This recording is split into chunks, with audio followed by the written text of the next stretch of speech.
Topping our news, the battle over the city budget ends in not one, not two, but three defeats for the mayor's office. Metro Council voted to pull three controversial projects from the proposed capital budget. The downtown flood wall was voted down last night with a vote of 19-18. Plans to move the Metro jail to South Nashville was sent packing 19-17, and funding to move the police headquarters to Jefferson Street was denied 22-14. They're pushing too hard, pushing too fast. I'm hearing stories about backroom trades that would turn your stomach if they're true. Don't take away this funding. We had just a few people with loud mouths talk about their position on this.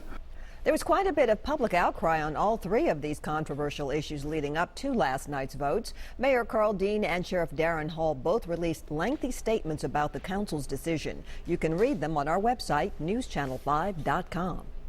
Police in New York are searching home by home today, looking for two convicted killers who escaped from a maximum security prison there over the weekend. That intense search gets even scarier after some reported sightings of the pair. And now, as Don Champion explains, the story takes an even more complicated turn with report of a female prison worker's cell phone being used to call possible contacts of the escaped inmates.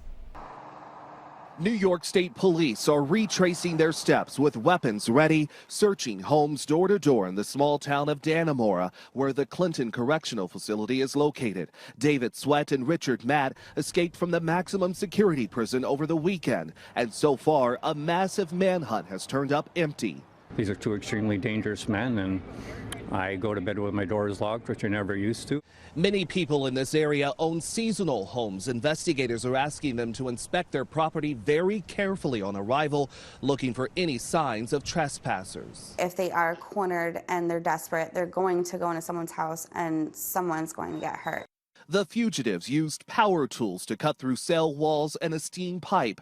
Authorities think prison employee Joyce Mitchell may have helped them in some way. CBS News has learned cell phone records connect the 51-year-old training supervisor to the convicted killers, who all worked in the prison tailor shop. Investigators are still examining visitor logs and phone records, looking for any more signs the men had help planning their escape.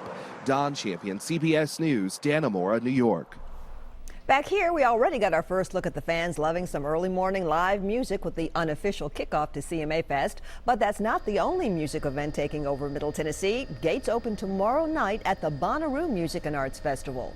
The four-day multi-stage event down on the farm in Manchester rolls over 700 acres. More than 80,000 people are ready to see folks like all of their favorite bands and music stars.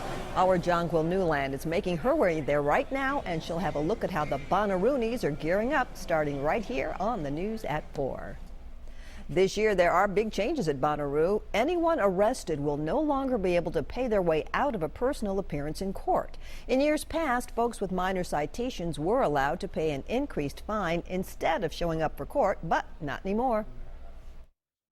When I took a look at the situation, I did not believe it was appropriate. I thought it smelled of justice being for sale. I thought that everyone ought to be held accountable for their actions. Last year, the county collected $630,000 in fines from citations issued during Bonnaroo.